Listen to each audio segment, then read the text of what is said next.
Hello दोस्तों, नमस्कार। आज मैं भगवान शंकर और माता पार्वती की अद्भुत एवं प्रेरणादायक कथा सुनाने जा रहा हूँ। बहुत समय पहले हिमालय पर्वत के राजा हिमवान और उनकी पत्नी मैना देवी के घर एक अत्यंत सुंदर कन्या ने जन्म लिया। उस कन्या का नाम पार्वती रखा गया। बचपन से ही पार्वती जी का मन भगवान शिव की भक्ति में लगा रहता था। वे शिव जी को अपना आराध्य मानती थीं और उनके गुणों का स्मरण करती रहती थीं। कहा जाता है कि अपने पूर्व जन्म में माता पार्वती माता सती थीं। तब उनके पिता दक्ष ने भगवान शिव जी का अपमान किया। तब माता सती ने अपने प्राण त्याग दिए थे। भगवान शिव अत्यंत दुखी होकर तपस्या में लीन हो गए। बाद में माता सती ने पार्वती के रूप में पुनर्जन्म लिया ताकि वे फिर से भगवान शिव जी को प्राप्त कर सकें। जब पार्वती जी युवा अवस्था में पहुंची, तब उन्होंने निश्चय किया कि वे भगवान शिव जी को ही अपने पति के रूप में स्वीकार करेंगी। लेकिन भगवान शिव संसार से विरक्त होकर कैलाश पर्वत पर गहन तपस्या में लीन थे। देवताओं को भी शिव और पार्वती के विवाह की प्रतीक्षा थी, क्योंकि भविष्य में उनके पुत्र कार्तिकेय को एक शक्तिशाली असुर का वध करना था।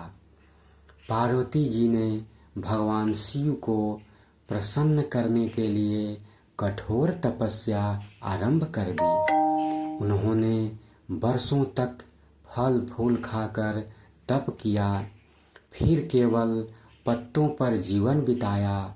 अंत में उन्होंने पत्तों का भी त्याग कर दिया।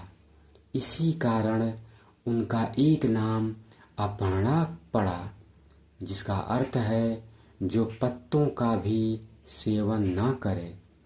उनकी तपस्या इतनी कठोर थी कि तीनों लोकों में उसकी चर्चा होने लगी।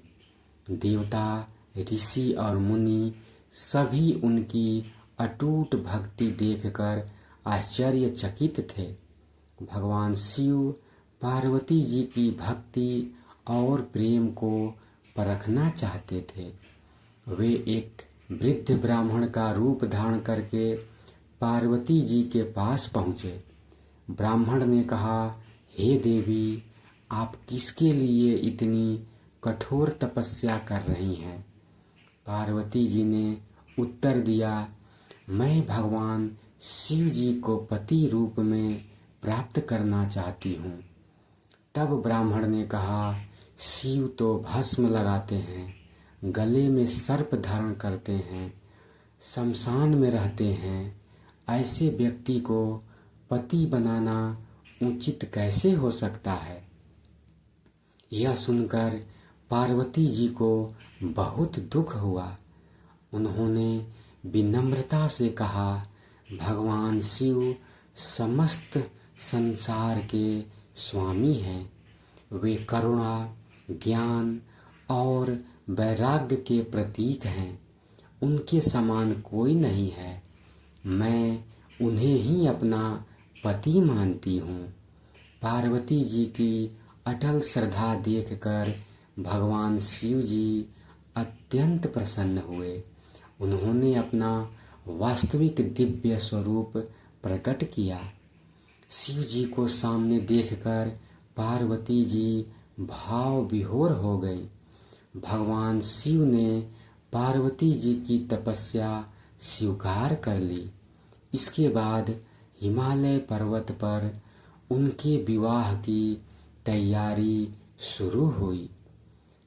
विवाह का दृश्य अत्यंत अद्भुत था।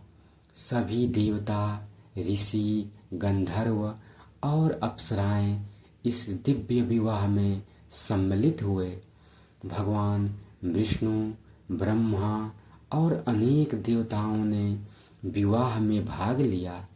भगवान शिव अपनी अनोखी बारात लेकर पहुँचे। उनके साथ भूत, प्रेत, गण और योगी थे। यह बारात देखकर माता पार्वती की माता मैना देवी पहले तो घबरा गईं, लेकिन जब भगवान शिव ने अपना दिव्य और सुंदर स्वरूप दिखाया तब सभी प्रसन्न हो गए। वैदिक मंत्रों के बीच भगवान शिव और माता पार्वती का विवाह संपन्न हुआ।